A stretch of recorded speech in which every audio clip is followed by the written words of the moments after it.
This video is going to look at the third person personal pronoun in Latin, is, ea, id, which we translate as he, she, or it in the singular, and they in the plural. It's a tricky little word. We see it quite often in various things that we translate, and it's easy to sometimes miss it or forget what's going on because it's a pretty short word. So hopefully this video can clear up a couple things for you on how this personal pronoun works.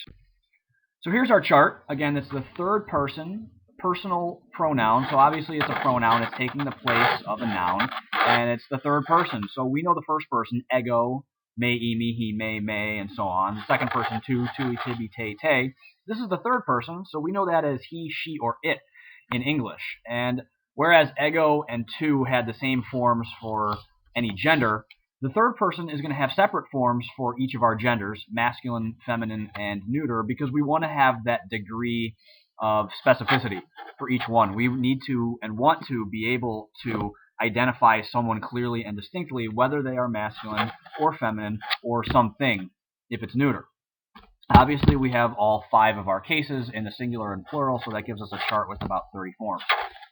Those forms sound like this if we pronounce them: is, ea, id, eus, eus, ei, eum, id, eo, eo, ai, eorum, eorum, eis, eos,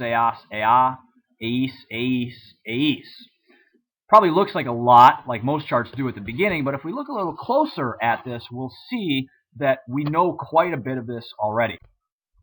First, looking in the neuter column, it should be no surprise that the nominative and accusative singular are the same. They're both id.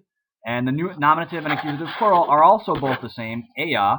And it should also not be a surprise that in the plural they both end in a. These are things that we expect out of anything that's neuter, whether it's a pronoun, a regular noun, an adjective, anything that's neuter. The nominative and accusative are always the same, and the nominative and accusative plural are going to end in the letter a. So that's one thing we can keep in mind. We can take that to the bank, that it's going to be id in the singular and then ea in the plural. But there's more.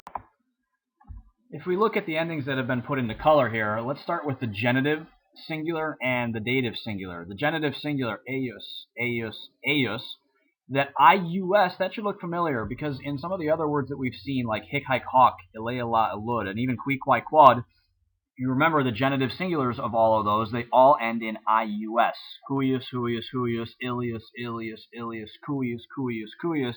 So here we continue that same pattern. Same thing in the dative singular, ae, ae, ae. They all end in a long I. And if you think about ille or qui, quai, quod, we get the same thing. Illy, illy, illy, cui, cui, cui. So all those endings in green are familiar. The other endings, from accusative singular all the way down through the end, the endings that are in red here, are exactly the same as the endings for a 2-1-2 adjective. O, o, e, I, orum, orum, is, os, as, and then is. They're exactly the same as a 2-1-2 adjective. The only thing we've done is we've put the letter e in front of it, and that's really what makes this the third person personal pronoun. So between those two sets of familiar endings, there's not a whole lot here that's actually new. We know how to make this form, the forms of this, and it's not really that difficult. How do we translate it? Well, again, he, she, and it are kind of going to be the base translations for is, ea, id, and then we're going to change that around a little bit as we need to based on the uses of the different cases. So the nominative he, she, it, that should be simple enough. When it's genitive, then we would want to say something like of him, of her, of it, or his, hers, its, for any of the forms eius.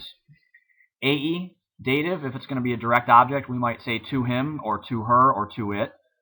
And then for the accusative, if it's a direct object, we would just say him, her, or it. Ablative, depending on what kind of preposition we might have in front of ao or aa, we could say by, or with, or from, him, her, or it, or various other prepositions that we might see. In the plural, our basic translation is going to be they or them. So we need to know whom the pronoun is referring to, so that we should say ae means they or the men, whereas ai means they, women, or just the women, and then ea, that's just going to be things, again, because that's neuter. Same thing for eorum or earum. It's of them, but is that them masculine or feminine? Well, we need to know the context. We need to know what that pronoun or who that pronoun is referring to. That, as you can see, follows with the dative eis, the accusatives eos, eas, ea, and then more ablatives by or with or from, etc., them being men or women, or if it's neuter, things. This might be a lot to think of or conceptualize on a chart like this, so let's see some examples to see how we can use some of these various pronoun forms. Here's a basic sentence. Marcus est puer Romanus, is est strenuus. Marcus is a Roman boy. He is energetic. So is, obviously it's a pronoun. It is taking the place of Marcus. We could interchange those easily enough, but sometimes we want to use a pronoun instead of the normal noun. So is means he. He is energetic. Ea est defesa. She is tired. Who's the she? Well, we need more context to know who she might be. Id est bonum. It's good. It is good. There's a neuter form. This is a sentence we've seen in Ecce Romani. Crines eius curabant duae ancilli. 2 maidservants were taking care of her hair. The hair of her. Eius. There's a genitive. It's showing us possession. Whose hair it was that they were taking care of. Here's a dative. Aurelia ei clamavit cave Cornelia. We also saw this in Ecce Romani. Aurelia shouted to her, be careful, Cornelia. How do we know ei is to her? Well, we have this quote where she's talking to Cornelia, so we probably want to assume that ei there is feminine. Let's look at some more. Librum ei dabo.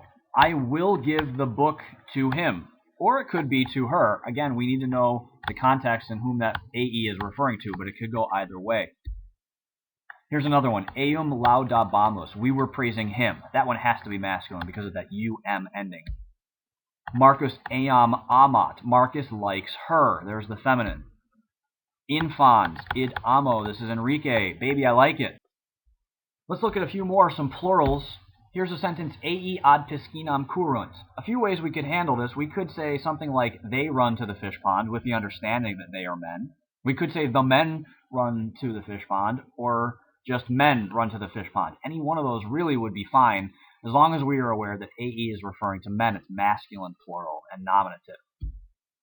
Ai ad urbem ambulant, however, here ai is obviously feminine, so we would say the women walk to the city, they walk to the city, women walk to the city, something along those lines.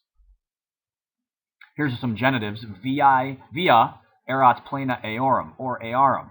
The street was full of them. Well, are they men? Are they women? It depends on eorum, earum, or we could say something like the street was full of men, full of women, as long as, again, we realize that those are both pronouns in the genitive case. Another one, libros eis dedi. I gave books to them. Here's an indirect object, dative eis. Are they men? Are they women? Again, context is what we need. One more, eos ad cenam vocavi. I called them to dinner. Here the them has to be masculine. I called the men to dinner. It's that accusative direct object there with eos. Speaking of dinner, that sounds pretty good. Hopefully this video helps you out a little bit with this third person personal pronoun. Thanks for watching. See you later.